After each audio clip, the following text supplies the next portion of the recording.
नमस्कार friends, Mahavir study world में आपका स्वागत है। आज सुबह की पाली में हुए कक्षा 10 के विज्ञान के पेपर जिसका कोड है 824 CP, इसका सॉल्यूशन मैं अपने चैनल के माध्यम से बताऊंगा। तो आइए स्टार्ट करते हैं वीडियो। बहुविकल्पीय प्रश्नों के अंतर्गत पहला क्वेश्चन था, एक गोलीय दर्पण की फोकस दूरी 10 सेंटीमीटर है तो इसकी वक्रता त्रिज्या क्या होगी। तो फोकस दूरी F बराबर हो जाएगा 10 सेंटीमीटर, वक्रता त्रिज्या R निकालनी है तो सूत्र हो जाएगा R बराबर 2F और इसका मान रखने पर यहाँ पर 20 सेंटीमीटर आंसर आ जाएगा। इस प्रकार से आपका विकल्प जो तीसरा वाला विकल्प है 20 नंबर 20 सेंटीमीटर ये सही हो जाएगा। विकल्प नंबर 2, श्वेत प्रकाश के निम्न किस रंग का प्रिज्म द्वारा विचलन न्यूनतम होता है। तो इसका आंसर हो जाएगा पीला। तीसरा क्वेश्चन है, एक उत्तल लेंस के सामने F तथा 2F के बीच एक वस्तु रखी है, निम्न में से कौन सा कथन प्रतिबिंब के लिए सही। तो आंसर हो जाएगा वास्तविक और वस्तु से बड़ा प्रतिबिंब इसका बनेगा। उसके बाद क्वेश्चन नंबर 4, आंखों में प्रवेश करने वाली प्रकाश की मात्रा किसके द्वारा नियंत्रित होती है। तो आंसर हो जाएगा पुतली। क्वेश्चन नंबर 5, 4 ओम का एक प्रतिरोध 16 वोल्ट की एक बैटरी के सिरों से जुड़ा है, प्रतिरोध से प्रति सेकंड गुजरने वाला आवेश कितना होगा। तो इसके लिए सबसे पहले 4 ओम का प्रतिरोध दिया है और 16 वोल्ट का विभवांतर दिया है। तो सूत्र हो जाएगा V बराबर IR। V का मान रख देंगे 16 और I की जगह पर I रख देंगे, R का मान रख देंगे 4 ओम। तो I बराबर हो जाएगा, I को इस तरफ ले आएंगे तो हो जाएगा इस प्रकार से I आ जाएगा 4 एम्पियर। सूत्र लगाएंगे Q बराबर IT, इसका मान रखने पर आंसर 4 कूलम, यानी विकल्प आपका जो C वाला है ये सही हो जाएगा। 6 नंबर वाले प्रश्न का जो आंसर है वो चौथा वाला होगा। 7वें वाले प्रश्न में धारावाही परिनालिका के मध्य में चुंबकीय बल रेखाएं होती हैं तो इसका आंसर हो जाएगा परिनालिका के अक्ष के समांतर। अगला क्वेश्चन है, अम्ल वर्षा में जल का pH मान होता है तो आंसर हो जाएगा 5.6 से कम। अभिक्रिया Zn plus CuO equal to Cu plus ZnO में Cu अपचयित होता है, इस प्रकार से दूसरा वाला विकल्प ठीक हो जाएगा। कार्बन परमाणु की संयुक्ता होती है तो आंसर हो जाएगा 4। धावन सोडा है तो आंसर हो जाएगा क्षारीय लवण। एथेनॉल की सोडियम धातु से अभिक्रिया होने पर उत्पन्न होती है तो आंसर हो जाएगा हाइड्रोजन गैस। अभिक्रिया HCl plus NaOH equal to NaCl plus H2O है तो इस प्रकार से हो जाएगा उदासीनीकरण अभिक्रिया, क्योंकि लवण के साथ जल बन रहा है। सेक्शन 3 में निम्न में से कौन एक विषम पोषी जीव है तो आंसर हो जाएगा फफूंदी। अगला क्वेश्चन है, निम्न में से कौन एक कृत्रिम परितंत्र का उदाहरण। तो आंसर हो जाएगा बगीचा। फफूसी कोशिकाएं पाई जाती हैं तो आंसर है फेफड़ों में। क्लोरोफ्लोरोकार्बन किस गैस का अपक्षय करती है तो आंसर है ओजोन। निम्न में से कौन सा सुमेलित है। तो इसमें स्पाइरोगायरा खंडन ये सुमेलित है, बाकी ये असुमेलित है, इस प्रकार से दूसरा वाला विकल्प ठीक हो जाएगा। क्वेश्चन नंबर 19, प्रकाश संश्लेषण के दौरान घटित होने वाली घटनाएं। तो ये जो विकल्प दिए चारों विकल्प सही है, मतलब तीनों विकल्प ठीक है तो आंसर हो जाएगा इनमें से सभी। क्वेश्चन नंबर 20, इंसुलिन हार्मोन का कार्य होता है तो आंसर हो जाएगा रक्त में शर्करा के स्तर को नियंत्रित करना। सेक्शन बी जिसमें वर्णनात्मक प्रश्नों के उत्तर देना है तो पहला क्वेश्चन है, मोटर कारों में पश्च दृश्य के रूप में प्रायः किस प्रकार के दर्पण का उपयोग होता है तो आंसर हो जाएगा उत्तल दर्पण। इसका कारण, तो उत्तल दर्पण के माध्यम से पीछे के काफ़ी क्षेत्र की वस्तुओं का स्पष्ट और सीधा प्रतिबिंब चालकों को दिखाई देता है, इस प्रकार से इसका आंसर हम लिख सकते हैं। आँख की समंजन क्षमता से क्या अभिप्राय है और स्वस्थ मनुष्य की आँख के लिए स्पष्ट दूरी की न्यूनतम दूरी कितनी होती है।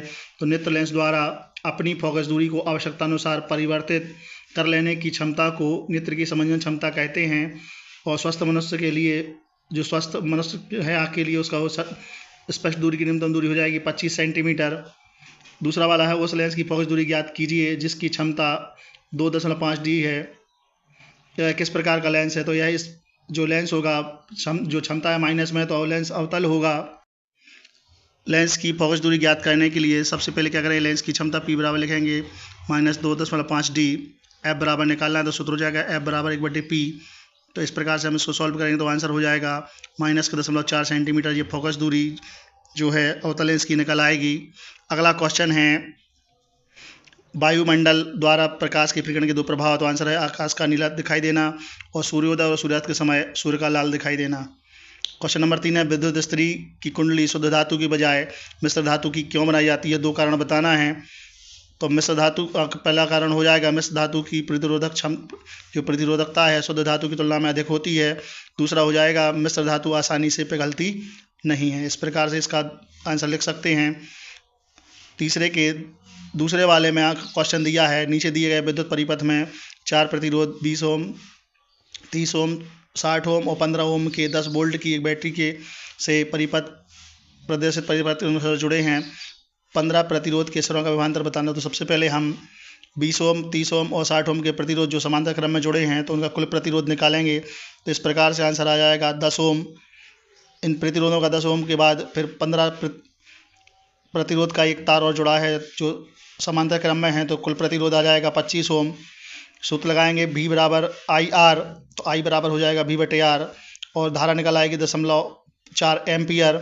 फिर उसके बाद 15 ओम के प्रतिरोध का विभवांतर निकालेंगे तो वह सूत्र हो जाएगा V बराबर आई आर और जब इसको हम सॉल्व करेंगे तो 6 वोल्ट हमारा आंसर आ जाएगा। इस प्रकार से ये सवाल सॉल्व हो जाएगा। क्वेश्चन नंबर 4 में लॉन्ग क्वेश्चन दिए हैं जो 6 नंबर के हैं। इन दोनों प्रश्नों में से किसी एक प्रश्न के उत्तर आपको देने थे। क्वेश्चन नंबर 5 के पहले में धातु और अधातुओं के 2 गुण बताना है। तो धातुओं में विशेष चमक होती है जबकि अधातुओं में चमक नहीं होती, ग्रेफाइट, हीरा और आयोडीन को छोड़कर। दूसरा हो जाएगा धातु विद्युत की सुचालक होती है जबकि अधातु विद्युत की सुचालक नहीं होती है। अगला क्वेश्चन है सांद्रत कार्बोनेट अयस्क से अशुद्ध धातु प्राप्त करने के महत्वपूर्ण बिंदु बताना है। अगला है 6वां प्रश्न पहला, समजातीय श्रेणी पर टिप्पणी लिखना है। तो इसका आंसर होगा समजातीय या सजातीय श्रेणी कार्बनिक यौगिकों का ऐसा समूह जिसके प्रत्येक सदस्य में एक सा अभिक्रियात्मक समूह उपस्थित होता है तथा ये सदस्य अणु द्रव्यमान के बढ़ती क्रम में व्यवस्थित होते हैं, सजातीय श्रेणी कहलाती है। इस प्रकार से हम इस क्वेश्चन का आंसर लिख सकते हैं। 6वें के बी वाले में IUPAC नाम लिखना है। तो इसका जो IUPAC नाम है वो होगा 3 क्लोरो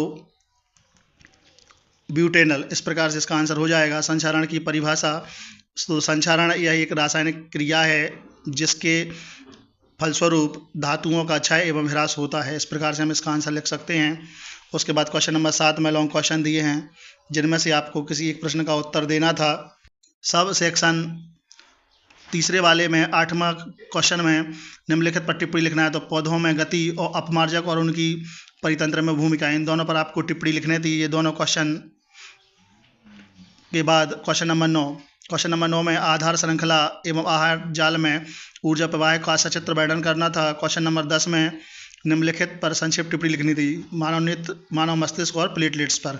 और क्वेश्चन नंबर 11 जो अंतिम है, मानव के श्वसन तंत्र का निर्माण करना था और वर्णन करना था, अथवा में एक कोशिकीय जीवों में प्रजनन की विभिन्न विधियों द्वारा उदाहरण सहित वर्णन करना था। इस प्रकार से ये पेपर आपको सॉल्व करना था। यदि ये वीडियो अच्छा लगे तो वीडियो को लाइक करें, चैनल को सब्सक्राइब करें और बेल आइकन दबाएं जिससे आने वाली वीडियो की नोटिफिकेशन आपको सबसे पहले मिल सके। जय हिंद।